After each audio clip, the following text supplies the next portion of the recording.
माता की क्यों भाई, मांड्या वालों की आवाज को क्या हो गया है?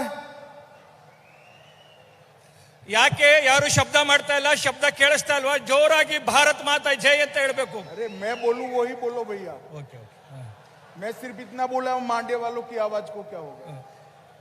ಯಾಕೆ ಶಬ್ದ ಮಾಡ್ತಾ ಇಲ್ಲ? मेरे साथ दोनों हाथ उठाइए,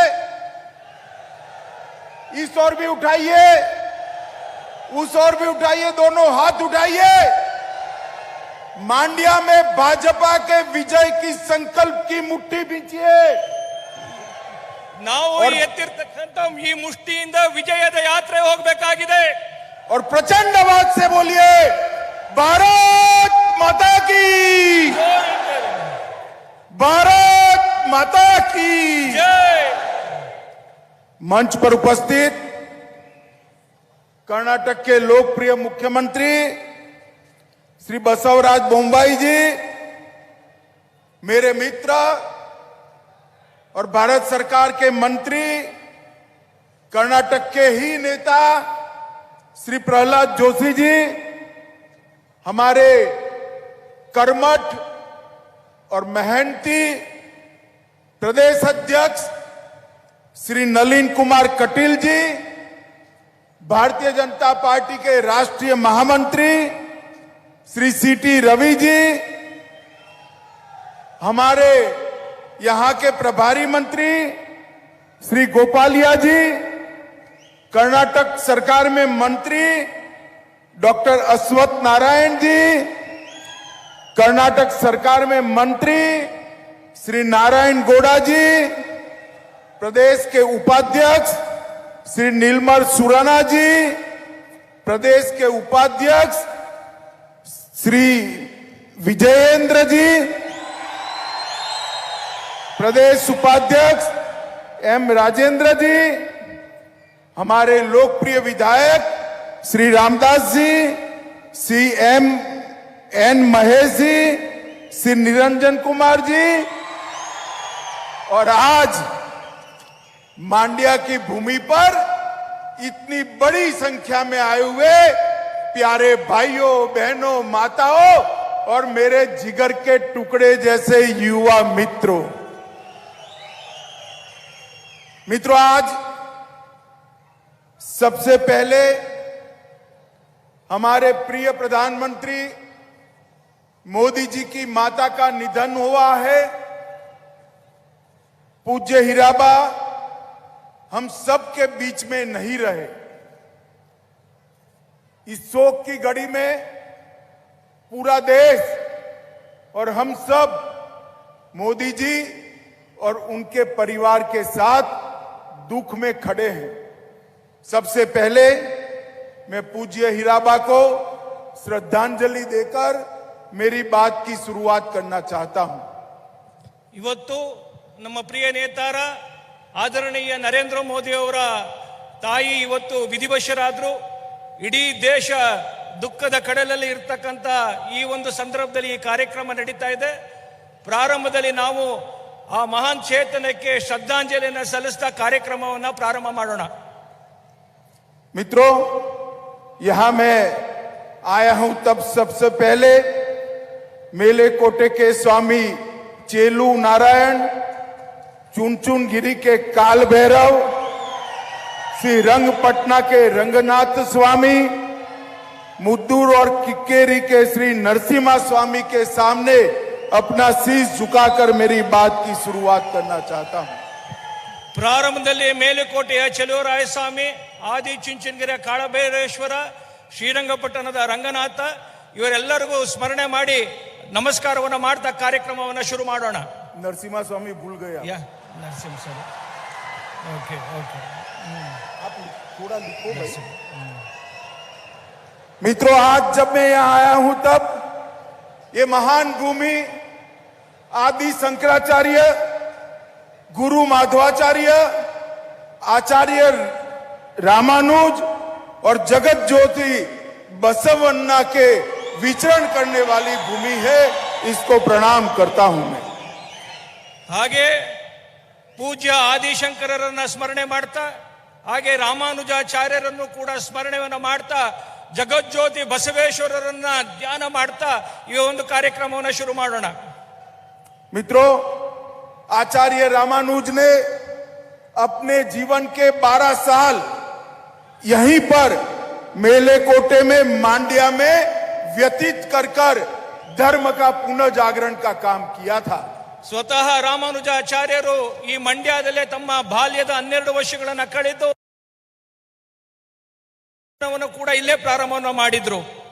मित्रों, मैं जिस भूमि पर खड़ा हूं, यहां पर मैं नलवाड़ी कृष्णराज वड़ियार और भारत रत्न श्री एम विश्वेश्वरैया को भी प्रणाम कर मेरी बात की शुरुआत करना चाहता हूं. ಹಾಗೆ ನಾಲ್ವಡಿ ಕೃಷ್ಣರಾಜ ಒಡೆಯರ್ ಹಾಗೂ ವಿಶ್ವೇಶ್ವರಯ್ಯರನ್ನು ಕೂಡ ಈ ಸಂದರ್ಭದಲ್ಲಿ ನಾನು ಸ್ಮರಣೆಯನ್ನು ಮಾಡ್ತೇನೆ. मैं आदू चुनचुनगिरी मठ के दिवंगत स्वामी श्री श्री श्री बाल गंगाधर नाथ को भी प्रणाम कर मेरी बात की शुरुआत करना चाहता हूं. ಹಾಗೆ ಆದಿಚುಂಚನಗಿರಿ ಶ್ರೀಗಳಾದಂತ ಬಾಲಗಂಗಾಧರನಾಥ ಸ್ವಾಮಿಗಳಿಗೂ ಕೂಡ ಪ್ರಣಾಮವನ್ನು ನಾನು ಈ ಸಂದರ್ಭದಲ್ಲಿ ಮಾಡ್ತೇನೆ. और ये मांड्या जिला हमारे प्रिय नेता येदुरप्पा जी का जन्म स्थान है. ಹಾಗೆ ನಮ್ಮ ಪಕ್ಷದ ಹಿರಿಯ ನಾಯಕರಾಗಿರ್ತಕ್ಕಂಥ ಆದರಣೀಯ ಯಡಿಯೂರಪ್ಪನವರ ಜನ್ಮಸ್ಥಳ ಕೂಡ ಈ ಜಾಗ ಆಗಿದೆ. और आज येदुरप्पा जी देश में नहीं है, विदेश में है. आज सुबह ही उनका फोन आया था कि अमित भाई आपको मालूम है मांड्या मेरा जन्म स्थान है, मेरा जन्म मांड्या में हुआ था. मैंने बोला मैं आपकी याद मांड्या वालों को जरूर दिला दूंगा. ಹಾಗೆ ಯಾವಾಗಲೂ ಯಡಿಯೂರಪ್ಪನವರು ಸ್ಮರಣೆಯನ್ನು ಮಾಡಿಕೊಳ್ತಾರೆ. ಮಂಡ್ಯ ಕೂಡ ತಮ್ಮ ಜನ್ಮಸ್ಥಾನ ಅಂತೇಳಿ ಅದನ್ನು ಕೂಡ ನಾನೀಗ ನೆನಪನ್ನು ಮಾಡ್ತಾ ಇದ್ದೀನಿ. मित्रों, मैं 2018 के चुनाव की शुरुआत मांड्या जिले से की थी. यहां से एक मुट्ठी अनाज मांगकर कांग्रेस के शासनों में जिन किसानों को अन्याय हुआ था उनको न्याय दिलाने के लिए भारतीय जनता पार्टी ने शपथ ली थी. 2018 ಚುನಾವಣೆಯಲ್ಲಿ ಮಂಡ್ಯದಿಂದನೇ ನಾವು ಪ್ರಾರಂಭವನ್ನು ಮಾಡಿದ್ವಿ. ಯಾವ ರೈತರಿಗೆ ಅನ್ಯಾಯ ಆಗಿದೆ ಅಂತೇಳಿ ಒಂದು ಮುಷ್ಟಿ ಮಣ್ಣಿನಿಂದ ನಾವು ಪ್ರಾರಂಭವನ್ನು ಮಾಡಿದ್ವಿ. ಅದಕ್ಕೆ ತಕ್ಕವನ್ನು ಉತ್ತರವನ್ನು ಕೊಡಬೇಕಾಗಿದೆ ಇವತ್ತು ನಾವು. और कर्नाटक की महान जनता ने हमें सबसे बड़ी पार्टी बनाकर सरकार बनाने का मौका कर्नाटक के अंदर दिया. ಕರ್ನಾಟಕದ ಜನತೆ ನಮಗೆ ಅತ್ಯಂತ ದೊಡ್ಡದಾದಂತ ರಾಜಕೀಯ ಪಾರ್ಟಿಯಾಗಿ ಅವಕಾಶವನ್ನು ಮಾಡಿಕೊಟ್ಟಿರ್ತಕ್ಕಂಥದ್ದು ನಿಮಗೆ ಗೊತ್ತಿದೆ. 2019 में मोदी जी के नेतृत्व में 52% वोट के साथ कर्नाटक की 28 में से 26 सीटें आपने भारतीय जनता पार्टी की झोली में डालने का काम किया है. 2019 ಚುನಾವಣೆ ಒಳಗಡೆ ಕರ್ನಾಟಕದಲ್ಲಿ ಮೋದಿ ಅವರ ನೇತೃತ್ವಕ್ಕೆ ಸುಮಾರು 52% ಓಟನ್ನು ಕೊಡೋದ್ರ ಮುಖಾಂತರ 25 ಸ್ಥಾನದ ಲೋಕಸಭೆಯನ್ನ ಗೆಲ್ಲಿಸತಕ್ಕಂತ ಅವಕಾಶವನ್ನು ಮಾಡಿಕೊಟ್ರಿ. और मित्रों, आज मैं यहां आया हूं, बहुत हो गया जेडीएस कांग्रेस, कांग्रेस जेडीएस. इस बार मांड्या ने, मैसूर ने पूर्ण बहुमत से भारतीय जनता पार्टी को जिताना है.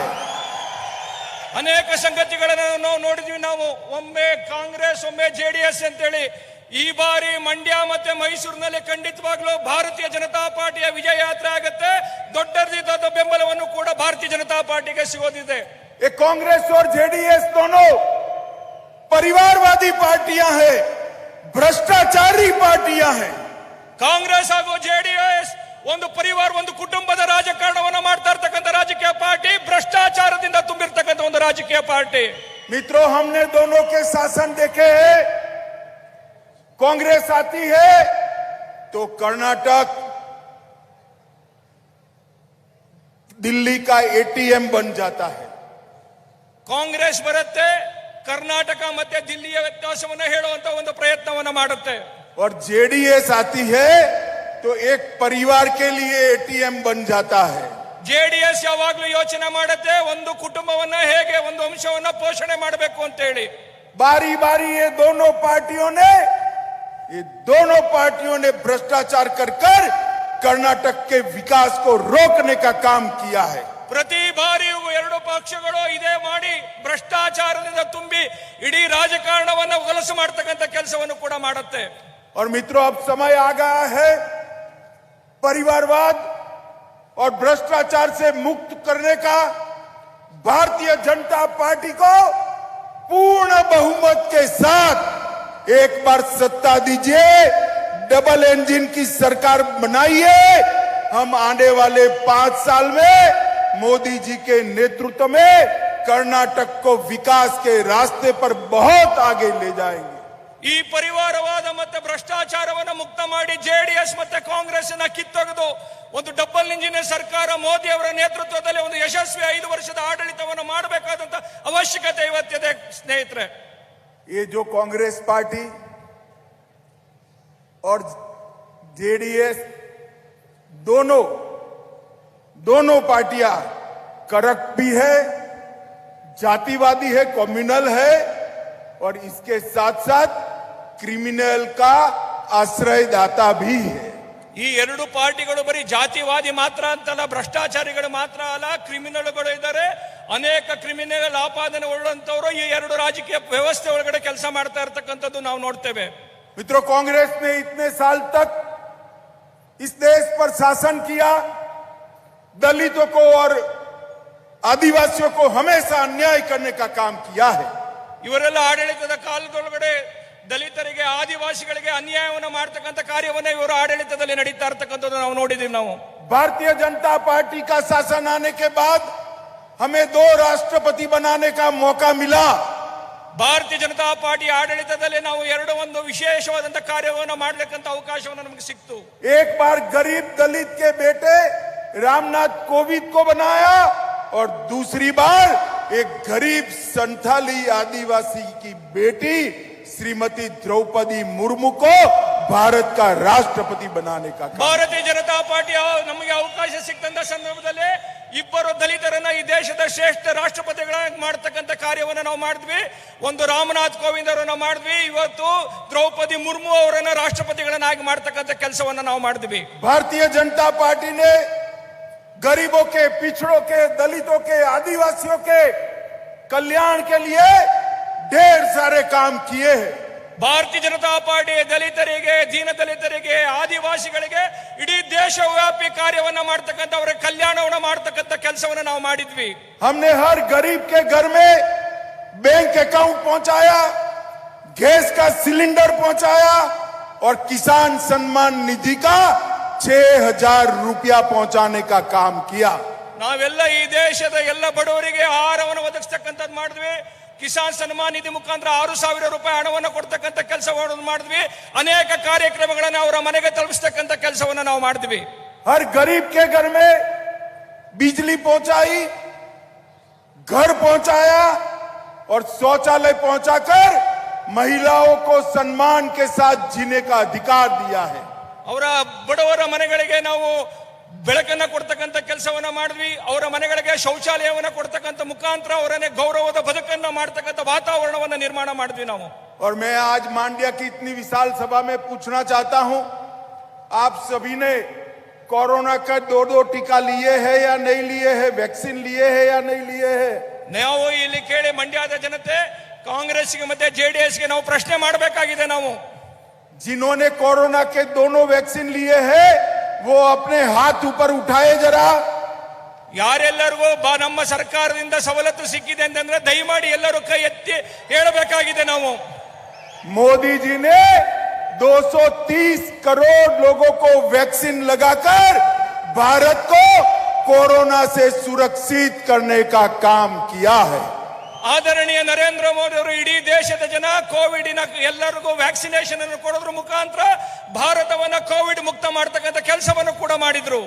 और 80 करोड़ लोगों को 2 साल से हर व्यक्ति को 5 किलो अनाज फ्री ऑफ कॉस्ट मुफ्त में देने का काम नरेंद्र मोदी सरकार ने किया है. 80 ಕೋಟಿ ಜನರಿಗೆ 5 ಕೆಜಿ ಅಕ್ಕಿಯನ್ನು ಕಳೆದ 1 ವರ್ಷದಿಂದ ನರೇಂದ್ರ ಮೋದಿ ಅವರು ಕೊಡೋದ್ರ ಮುಖಾಂತರ ಈ ದೇಶದಲ್ಲಿ ಆಹಾರ ಭದ್ರತೆಯನ್ನು ಕೊಡ್ತಕ್ಕಂಥ ಕೆಲಸವನ್ನು ಕೂಡ ಮಾಡಿದ್ರು. मित्रों, नरेंद्र मोदी सरकार ने अभी मुंबई सरकार की सिफारिश पर बेट्टा कुर्बा जाति को एसटी समुदाय में समाहित कर लगभग हजारों लोगों को एसटी का लाभ देने का काम किया है। ಸನ್ಮಾನ್ಯ ಬೊಮ್ಮಾಯಿ ಅವರ ಸರ್ಕಾರ, ಆದರಣೀಯ ನರೇಂದ್ರ ಮೋದಿ ಅವರ ಸರ್ಕಾರ ಏನು ಎಸ್ಟಿಗೆ ಬೇಕಾದಂತ ಮೀಸಲಾತಿಯನ್ನು ಕೊಡ್ತಕ್ಕಂತ ಅವರನ್ನ ಆ ಪಟ್ಟಿಗೆ ಸೇರಿಸೋದ್ರ ಮುಖಾಂತರ ಲಕ್ಷಾಂತರ ಜನರಿಗೆ ಪರಿಹಾರವನ್ನ ಸಹಾಯವನ್ನ ಮಾಡತಕ್ಕಂತ ಕೆಲಸವನ್ನು ಕೂಡ ಮಾಡ್ತು। मुझे बताओ मांड्या वालों, आप लोग चाहते थे कि नहीं कि अयोध्या में भगवान श्री राम का मंदिर बने? ತಮ್ಮೆಲ್ಲರಿಗೂ ಗೊತ್ತಿದೆ ಸ್ನೇಹಿತರೆ, ಅಯೋಧ್ಯೆಯಲ್ಲಿ ಭವ್ಯವಾದಂತ ರಾಮ ಮಂದಿರದ ನಿರ್ಮಾಣ ಆಗ್ತಾ ಇದೆಯೋ ಇಲ್ವೋ? जरा जोर से बोलिए, आप राम मंदिर बनना चाहिए या नहीं बनना चाहिए? ಅಲ್ಲಿ ಭವ್ಯವಾದಂತ ರಾಮ ಮಂದಿರ ಕಟ್ಟಬೇಕೋ ಬೇಡವೋ? बाबर के जमाने से ये राम मंदिर बनता नहीं था। कांग्रेस उसको कोर्ट में अटका कर पड़ी थी।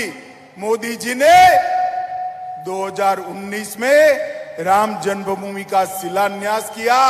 और युवाओं, मैं आपको बताने आया हूं, 1 जनवरी 2024 का रिजर्वेशन अयोध्या का करा लीजिए। अयोध्या में भव्य राम मंदिर वहां पर बनकर तैयार हो जाएगा। ಅನೇಕ ವರ್ಷಗಳು ಕಾಂಗ್ರೆಸ್ ಭವ್ಯವಾದಂತ ರಾಮ ಮಂದಿರದ ನಿರ್ಮಾಣಕ್ಕೆ ಬಹಳ ತೊಂದರೆಯನ್ನು ಕೊಟ್ಟಿದ್ರು ಕೂಡ 2019ನೇ ಇಸ್ವಿ ಒಳಗಡೆ ಶಿಲಾನ್ಯಾಸವನ್ನು ಮಾಡುವ ಮುಖಾಂತರ 2024ಕ್ಕೆ ನಮ್ಮ ಮುಂದೆ ಭವ್ಯವಾದಂತ ರಾಮ ಮಂದಿರದ ನಿರ್ಮಾಣ ಆಗತ್ತೆ। ಇಲ್ಲಿನ ಯುವಕರೇ ಇವತ್ತೇ ಯೋಚನೆ ಮಾಡಿ, ಭವ್ಯವಾದಂತ ರಾಮ ಮಂದಿರದ ನಿರ್ಮಾಣ ಈ ದೇಶದಲ್ಲಿ ಆಗೋದು ತಾವು ನೋಡ್ತಾ ಇದ್ದೀರಿ। मित्रों, मोदी जी ने इसके साथ केदारनाथ, बद्रीनाथ, काशी विश्वनाथ, इसका भी उद्धार करने का काम किया है।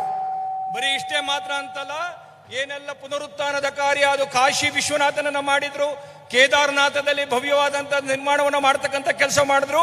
ಪ್ರತಿಯೊಂದು ಈ ತರದ ಸಂಗತಿಗಳನ್ನ ನಿರ್ಮಾಣದ ಮುಖಾಂತರ ನಾವು ಕಾರ್ಯವನ್ನು ಮುಂದುವರಿಸ್ತಾ ಇರ್ತಕ್ಕಂಥದ್ದು ನೋಡಿದ್ದೀವಿ ನಾವು। कांग्रेस ने इस मैसूर क्षेत्र के विकास के लिए, जेडीएस ने इस मैसूर क्षेत्र के विकास के लिए, मांड्या के विकास के लिए कुछ नहीं किया। ಕಾಂಗ್ರೆಸ್ ಕರ್ನಾಟಕ ಮತ್ತೆ ಜೆಡಿಎಸ್ ಮೈಸೂರು ಮಂಡ್ಯ ಭಾಗದಲ್ಲಿ ಈ ಭಾಗದ ವಿಕಾಸಕ್ಕೆ ಏನು ಕೆಲಸವನ್ನು ಮಾಡಲಿಲ್ಲ। भारतीय जनता पार्टी ने मैसूर बेंगलोर एक्सप्रेस वे बनाने का काम किया, मौजूदा रेलवे को 2 लेन बनाने का काम किया, इसके इलेक्ट्रिफिकेशन का काम किया। ಭಾರತೀಯ ಜನತಾ ಪಾರ್ಟಿ ಮೈಸೂರು ಮತ್ತು ಬೆಂಗಳೂರಿನ ಮಧ್ಯೆ ಎಕ್ಸ್ಪ್ರೆಸ್ ರೈಲ್ವೆ, ಹಾಗೆ ರೈಲಿಗೆ ಬೇಕಾದಂತ ಡಬಲ್ ಟ್ರ್ಯಾಕ್, ಹಾಗೆ ಎಲೆಕ್ಟ್ರಿಫಿಕೇಶನ್ ಮಾಡತಕ್ಕಂತ ಕೆಲಸವನ್ನು ಕೂಡ ನಮ್ಮ ಸರ್ಕಾರದ ಅವಧಿಯಲ್ಲಿ ನಾವು ಮಾಡಿದ್ವಿ। नहीं, रेलवे का बता दिए मैंने। मैं बोम्बाई जी को बहुत बहुत अभिनंदन देना चाहता हूं। आपकी माई शुगर फैक्ट्री बंद थी, वो माई शुगर फैक्ट्री को चालू करने का काम हमारे ऐसा बोम्बाई जी ने किया। ನಾನು ಬೊಮ್ಮಾಯಿ ಅವರಿಗೂ ಕೂಡ ಅಭಿನಂದನೆಯನ್ನು ಸಲ್ಲಿಸ್ತೇನೆ। ಏನು ಮಂಡ್ಯದ ಮೈ ಶುಗರ್ ಕಾರ್ಖಾನೆ ನಿಂತು ಹೋಗಿತ್ತು, ಅದನ್ನು ಪುನರಾರಂಭ ಮಾಡತಕ್ಕಂತ ಕೆಲಸವನ್ನು ಮಾಡಿದ್ರೆ ಅದಕ್ಕೆ ನಾನು ಮಾನ್ಯ ಮುಖ್ಯಮಂತ್ರಿಗಳಿಗೆ ಅಭಿನಂದನೆಯನ್ನು ಕೂಡ ಸಲ್ಲಿಸ್ತೇನೆ। मित्रों, मोदी जी ने किसानों के लिए ढेर सारे काम किए हैं। मोदी जी ने 6000 रुपया किसान कल्याण निधि भेजी।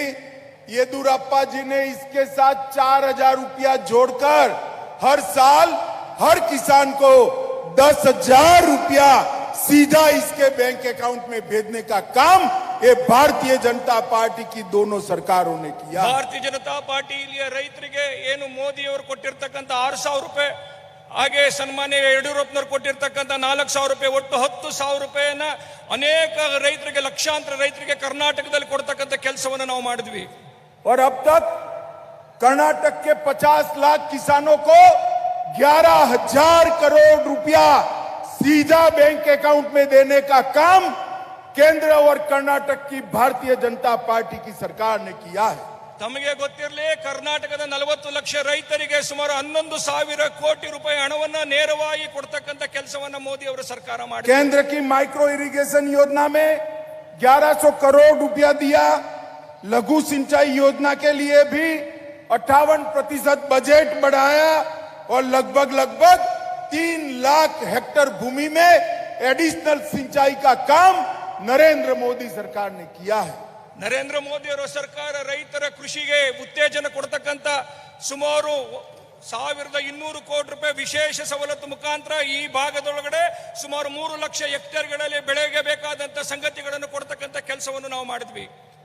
मोदी येदुरप्पा जी और बसवराज बोम्माई ने 3 साल में कृषि के लिए 13,900 करोड़ रुपया किसानों के लिए आवंटित कर पहली बार किसान की सरकार होने का गर्व हासिल किया है. ಸನ್ಮಾನ್ಯ ಯಡಿಯೂರಪ್ಪನವರು ಹಾಗೆ ಆದರಣೀಯ ಬಸವರಾಜ ಬೊಮ್ಮಾಯಿ ಅವರ ಸರ್ಕಾರ ಈ ರಾಜ್ಯದ ರೈತರಿಗೋಸ್ಕರ ಕಳೆದ 3 ವರ್ಷಗಳಲ್ಲಿ ಇಷ್ಟು ದೊಡ್ಡ ಪ್ರಮಾಣದ 13,000 ಕೋಟಿ ಅಷ್ಟು ದೊಡ್ಡದಾದಂತ ರೈತರ ಬೆಳವಣಿಗೆಗೆ ಅವರಿಗೆ ಕೃಷಿಗೆ ಬೇಕಾದಂತ ಉತ್ತೇಜನವನ್ನು ಕೊಡ್ತಕ್ಕಂಥ ಕೆಲಸವನ್ನು ಮಾಡ್ತು. येदुरप्पा जी और बसवराज जी के कार्यकाल में 2,80,000 करोड़ का इन्वेस्टमेंट लाकर कर्नाटक के औद्योगिक विकास को गति देने का काम ये भारतीय जनता पार्टी ने किया है. ಕರ್ನಾಟಕದಲ್ಲಿ ಸನ್ಮಾನ್ಯ ಯಡಿಯೂರಪ್ಪನವರು ಸನ್ಮಾನ್ಯ ಬೊಮ್ಮಾಯಿ ಅವರ ನೇತೃತ್ವದಲ್ಲಿ ಸುಮಾರು 2,80,000 ಕೋಟಿ ರೂಪಾಯಿಯಷ್ಟು ಈ ರಾಜ್ಯದ ಒಟ್ಟು ಉತ್ಪಾದನೆಗೋಸ್ಕರ ವಿನಿಯೋಗಿಸ್ತಕ್ಕಂಥ ಬಂಡವಾಳವನ್ನು ತೊಡಗಿಸ್ತಕ್ಕಂಥ ಕಾರ್ಯವನ್ನು ಕೂಡ ಈ ನಮ್ಮ ಸಂದರ್ಭದಲ್ಲಿ ನಡೀತು. बसवराज जी के नेतृत्व में कर्नाटक को 2 साल से नीति आयोग का इंडिया इनोवेटिव इंडेक्स का सबसे ज्यादा नवाचार करने वाला राज्य बनने का मौका मिला है. ನೀತಿ ಆಯೋಗ ಕೊಡ್ತಕ್ಕಂಥ ಏನು ಘೋಷಣೆ ಮಾಡ್ತಕ್ಕಂಥ ಒಂದು ಇನೋವೇಟಿವ್ ಐಡಿಯಾಸ್ ಆಫ್ ಏನು ನಾವು ಅಡ್ಮಿನಿಸ್ಟ್ರೇಷನ್ ಅಂತಿದೆ, ಅದಕ್ಕೆ ನೀತಿ ಆಯೋಗ ಕರ್ನಾಟಕವನ್ನು ಯಾವತ್ತೂ ಕೂಡ 1ನೇ ಸ್ಥಾನವನ್ನು ನೋಡ್ತಕ್ಕಂಥ ಕೆಲಸವನ್ನು ಕೂಡ ನಮ್ಮ ಆಡಳಿತದ ಅವಧಿಯಲ್ಲಿ ಆಯಿತು. 8,000 करोड़ का बेंगलुरु मैसूर हाईवे, 20,000 करोड़ का बेंगलुरु हैदराबाद हाईवे भारतीय जनता पार्टी की सरकार ने बनाया है. ಹಾಗೆ ಮೈಸೂರು ಮತ್ತು ಬೆಂಗಳೂರು ಮಧ್ಯೆ ಇರತಕ್ಕಂಥ ಎಕ್ಸ್ಪ್ರೆಸ್ ಹೈವೇ ಹಾಗೂ ಬೆಂಗಳೂರು ಮತ್ತು ಹೈದರಾಬಾದ್ ಮಧ್ಯೆ ಸುಮಾರು 20,000 ಕೋಟಿ ರೂಪಾಯಿ ಹಣವನ್ನು ವಿನಿಯೋಗ ಮಾಡ್ತಾ ದೊಡ್ಡ ಎಕ್ಸ್ಪ್ರೆಸ್ ಹೈವೇ ಕೂಡ ಮಾಡ್ತಕ್ಕಂಥ ಕೆಲಸವನ್ನು ನಾವು ಮಾಡ್ತಾ ಇದ್ದೀವಿ. हवाई अड्डे के लिए अभी टर्मिनस 2 बना, उसके लिए बेंगलोर में 5,000 करोड़ रुपया नरेंद्र मोदी सरकार ने टर्मिनस 2 के लिए खर्च किया है. ಒಟ್ಟು ಬೆಂಗಳೂರು ಮತ್ತು ಸುತ್ತಮುತ್ತ ವಿಕಾಸ ಅಲ್ಲಿಗೆ ಆಗಬೇಕಾದಂತ ಅಭಿವೃದ್ಧಿಗೋಸ್ಕರ ಸುಮಾರು 5 ಲಕ್ಷ ಕೋಟಿಯನ್ನು ವಿನಿಯೋಗಿಸತಕ್ಕಂಥ ಯೋಚನೆಯನ್ನು ಕೂಡ ನರೇಂದ್ರ ಮೋದಿ ಅವರ ಸರ್ಕಾರ ಮಾಡಿರತಕ್ಕಂಥದ್ದು. और मित्रों, रेलवे के बजट के अंदर 629 करोड़ % की वृद्धि की है. ಹಾಗೆ ರೈಲ್ವೆ ಬಜೆಟ್ ನಲ್ಲಿ ಸುಮಾರು 635% ಅಷ್ಟು ಏನು ಮೊದಲು ಬಜೆಟ್ ಇತ್ತು ಅದಕ್ಕೆ ಜಾಸ್ತಿ ಮಾಡತಕ್ಕಂಥ ಕೆಲಸವನ್ನು ಕೂಡ ನಾವು ಮಾಡಿದ್ವಿ. अंत में मैं इतना ही कहना चाहता हूं मित्रों, 2024 के चुनाव के पहले कर्नाटक का चुनाव है. कर्नाटक के अंदर मैसूर मांड्या क्षेत्र के लोग इस बार भारतीय जनता पार्टी को विजयी बनाए. मोदी जी के आप हाथ मजबूत करिए और देश को सुरक्षित बनाने का काम करिए. ನಾನು ಕಡೆಯದಾಗಿ ಇಷ್ಟೇ ಕೇಳ್ತೀನಿ, ಮೈಸೂರು ಮತ್ತೆ ಈ ಭಾಗದ ಹಳೆ ಮೈಸೂರು ಪ್ರಾಂತ್ಯದೊಳಗಡೆ ತಾವೆಲ್ಲರೂ ಕೂಡ ಆದರಣೀಯ ನರೇಂದ್ರ ಮೋದಿ ಅವರ ನೇತೃತ್ವದ ಭಾರತೀಯ ಜನತಾ ಪಾರ್ಟಿ ಹಾಗೂ ಕರ್ನಾಟಕದ ಸನ್ಮಾನ್ಯ ಬೊಮ್ಮಾಯಿ ಅವರ ನೇತೃತ್ವದ ಸರ್ಕಾರಕ್ಕೆ ದೊಡ್ಡದಾದಂತ ಬೆಂಬಲವನ್ನು ಕೊಡಬೇಕಾಗಿದೆ. ये जब सिद्धरामैया की सरकार थी, 1700 पीएफआई कैडर को इनके पर हुए केस वापस लेने का काम किया था और भारतीय जनता पार्टी की नरेंद्र मोदी सरकार ने पीएफआई को बैन कर सबको जेल में डालने का काम किया. ಹಿಂದೆ ಸಿದ್ದರಾಮಯ್ಯನವರ ಅವಧಿ ಒಳಗಡೆ ಕರ್ನಾಟಕದೊಳಗಡೆ ಪಿಎಫ್ಐ ಅನ್ನೋರ ಸುಮಾರು 156 ಕೇಸ್ಗಳನ್ನು ವಾಪಸ್ ತೆಗೆದುಕೊಂಡು ಏನು ಅನಾಹುತ ರಾಜ್ಯದಲ್ಲಿ ಆಗ್ಲಿಕ್ಕೆ ಅವಕಾಶ ಮಾಡಿಕೊಟ್ಟಿದ್ರು. ಆದ್ರೆ ನರೇಂದ್ರ ಮೋದಿ ಅವರ ನೇತೃತ್ವದ ಸರ್ಕಾರ ಪಿಎಫ್ಐ ಅನ್ನ ಬ್ಯಾನ್ ಮಾಡೋದ್ರ ಮುಖಾಂತರ ಕರ್ನಾಟಕದ ಒಂದು ಭಯೋತ್ಪಾದಕ ಸಂಘಟನೆಯನ್ನ ನಿಷೇಧವನ್ನು ಮಾಡತಕ್ಕಂಥ ಕೆಲಸವನ್ನು ಕೂಡ ಮಾಡ್ತು. और मित्रों, मुझे बताइए जरा जोर से सभी लोग बोलना, ये कश्मीर हमारा है या नहीं है? ನಾವೆಲ್ಲರೂ ಕೂಡ ಧ್ವನಿ ಎತ್ತಿ ಹೇಳಬೇಕಾಗಿದೆ, ಈ ಕಾಶ್ಮೀರ್ ನಮ್ಮದ ಇಲ್ವಾ ಅಂತ ಹೇಳ್ತೇವೆ. धारा 370 हटनी चाहिए या नहीं हटनी चाहिए थी? और एक कांग्रेस पार्टी अब तक धारा 370 को बचाकर चलती थी. 5 अगस्त 2019 को नरेंद्र मोदी जी ने धारा 370 को समाप्त कर आतंकवाद पर खात्मा बुलाने का काम किया है. ಯಾವ ಕಾಶ್ಮೀರಕ್ಕೆ ಕೊಟ್ಟಿರ್ತಕ್ಕಂಥ 370ರ ವಿಧಿಯನ್ನ ತೆಗೆದಾಕಿ ನರೇಂದ್ರ ಮೋದಿ ಅವರು ಕಾಶ್ಮೀರವನ್ನ ಭಾರತದ ಮುಖ್ಯ ಪ್ರವಾಹದಲ್ಲಿ ಸೇರಿಸತಕ್ಕಂತ ಒಂದು ಕೆಲಸವನ್ನು ಕೂಡ ಮಾಡಿದ್ರು. अंत में मैं इतना ही कहना चाहता हूं, आजादी के अमृत महोत्सव में मोदी जी का संकल्प है कि जब देश आजादी की शताब्दी मनाए, देश दुनिया में पहले नंबर पर हो. वो संकल्प पूरा करना है, देश को समृद्ध बनाना है, देश के गरीबों का कल्याण करना है और देश को सुरक्षित बनाना है. तो भारतीय जनता पार्टी को मजबूत करना पड़ेगा. मैं अंत में आप सभी को हाथ जोड़कर एक विनती करने आया हूं कि इस बार मांड्या मैसूर क्षेत्र की सभी सीटें भारतीय जनता पार्टी को देकर पूर्ण बहुमत की सरकार बनाइए. ಭಾರತದ ಈ ಅಮೃತ ಗಳಿಗೆ ಸಂದರ್ಭದೊಳಗಡೆ ಭಾರತವನ್ನು ಭವ್ಯವಾಗಿ ವಿಕಾಸವನ್ನು ಮಾಡ್ತಾ, ಭಾರತವನ್ನು ಸದೃಢಗಳನ್ನು ಮಾಡ್ತಾ, ಈ ದೇಶದ ಒಂದು ಶಕ್ತಿಯನ್ನು ಜಗತ್ತಿಗೆ ತೋರಿಸತಕ್ಕಂತ ರೀತಿಯಲ್ಲಿ ಭಾರತವನ್ನ ಕಟ್ಟತಕ್ಕಂತ ಕೆಲಸವನ್ನ ಮಾಡಬೇಕಾಗಿದೆ. ಅದಕ್ಕೋಸ್ಕರ ಈ ಭಾಗದ ಜನ ಭಾರತೀಯ ಜನತಾ ಪಾರ್ಟಿಗೆ ಬೆಂಬಲವನ್ನು ಕೊಡೋದ್ರ ಮುಖಾಂತರ ಈ ದೇಶವನ್ನು ಕಟ್ಟತಕ್ಕಂತ ಕೆಲಸಕ್ಕೆ ತಮ್ಮ ಬೆಂಬಲ ಬೇಕಾಗಿದೆ. मेरे साथ दोनों हाथ उठाइए, उठाइए दोनों हाथ. भाजपा की सरकार बनाने का संकल्प लेकर मेरे साथ जोर से बोलिए, भारत माता की जय, भारत माता की जय, भारत माता की जय, वंदे मातरम, वंदे